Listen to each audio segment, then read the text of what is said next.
그러면 이어서 이 차이 내역을 조직별로 나눠주는 방법을 한번 보도록 하겠습니다. 이것은 CMA 컴퍼니의 계획 대비 실적, 좀 전에 보여드렸던 결과점.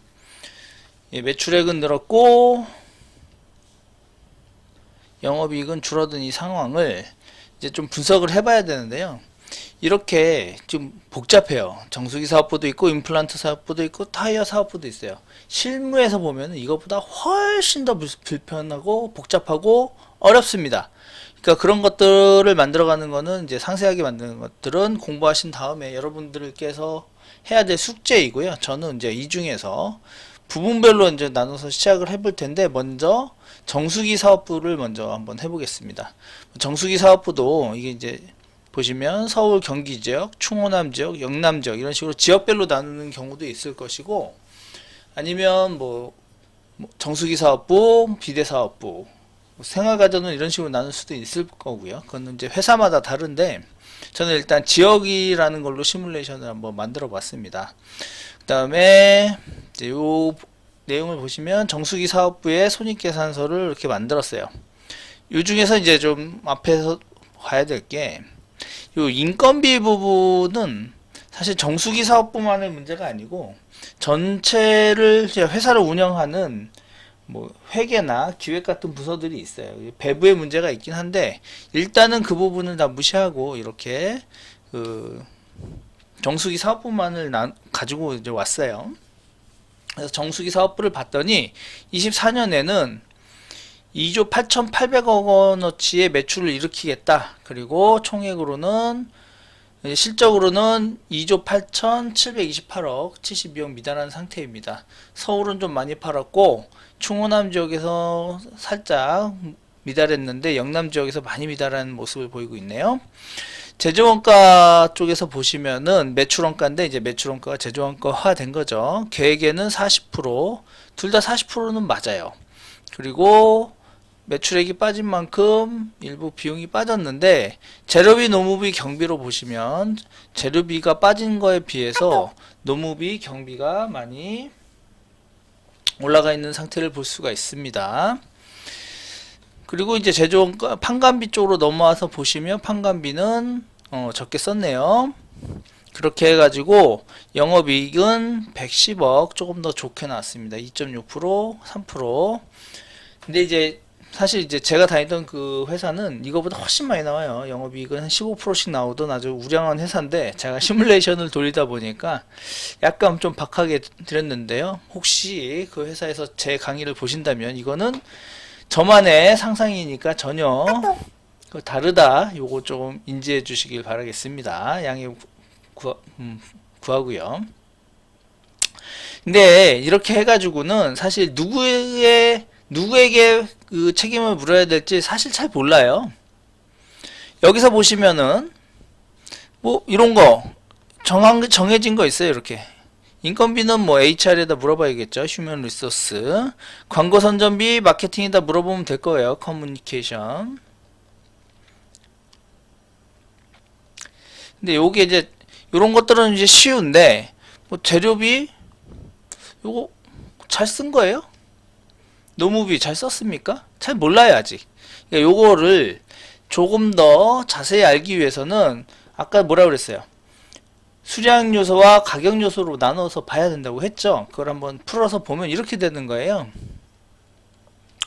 정수기도 뭐 판매 단가는 뭐 지역별로 다르진 않을 테니까 48만원 한 대당, 근데 실적은 50만원, 이런 식으로 수량 가격 요소로 나눠서 72억을 미달했지만 정말로 그것이 누구의 잘못인지를 한번 더 보자. 이게 문제고요. 제조원가도 보시면은 재료비, 노무비, 경비가 단가와 수량의 요소로 나눌 수 있다는 것을 알 수가 있습니다. 판관비 쪽에서도 보시면요, 판매 수수료는 판매에 대응하는 것이기 때문에 변동비로 볼 수가 있고요. 그리고 뭐 운반비 역시 변동비로 볼 수가 있을 것입니다. 근데 이렇게 수량 단가로 나눌 수 있는 부분이 있는가 하면 수량 단가로 나눌 수 없는 이런 고정비, 이런 거를 이제 고정비라고 그래요. 수량 단가로 나눠서 볼 수가 없어요. 수량이 는다고 비용이 늡니까? 아니죠.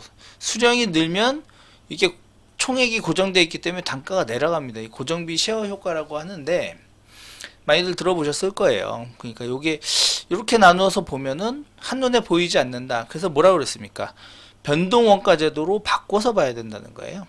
우리가 흔히 얘기했던 매출원가, 판관비, 그리고 영업이익으로 나눠보는 것을 전부원가 제도라고 하고요.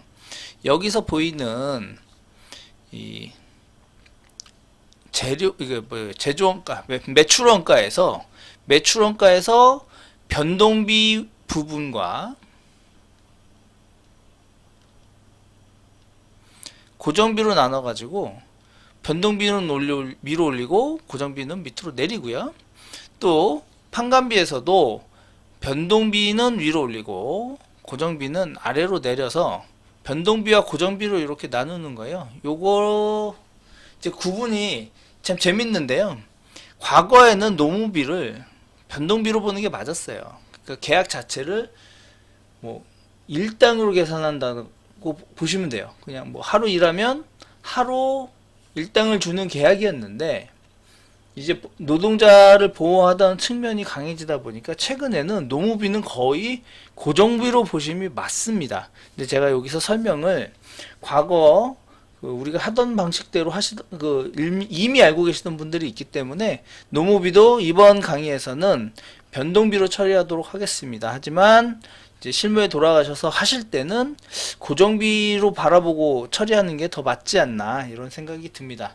그래서 요 앞에서 말했던 이 손익계산서를요,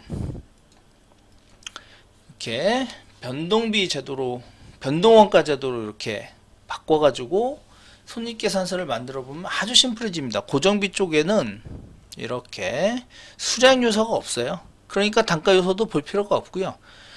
단지 총액으로만 보면 돼요. 이것도 뭐 사실 분석하실 때는 이제 그러니까 다른 단가 요소가 있어요. 여기 인건비를 제가 고정비라고 했는데 사실 인건비도 사람 수 곱하기 평균 임금으로 계산을 할 수도 있죠. 하셔야 돼요.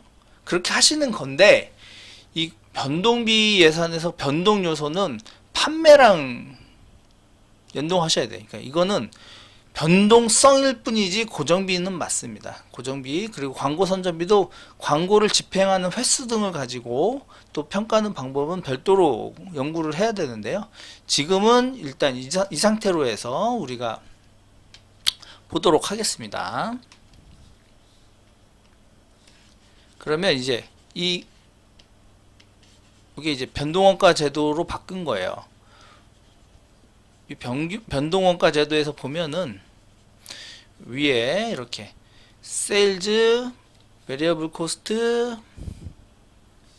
그래서 이거 잘못 썼네. 이게 뭐라 그랬죠? 컨트리뷰션 마진, 공원이익이죠. 이렇게 고정비, 변동비로 나눠서 이제 OP에서 에비스로 바뀌는 상황에서 계산을 해야 된다. 시간이 길어지는 관계로 여기서 잠깐 끊고 계속 진행하도록 하겠습니다. 감사합니다.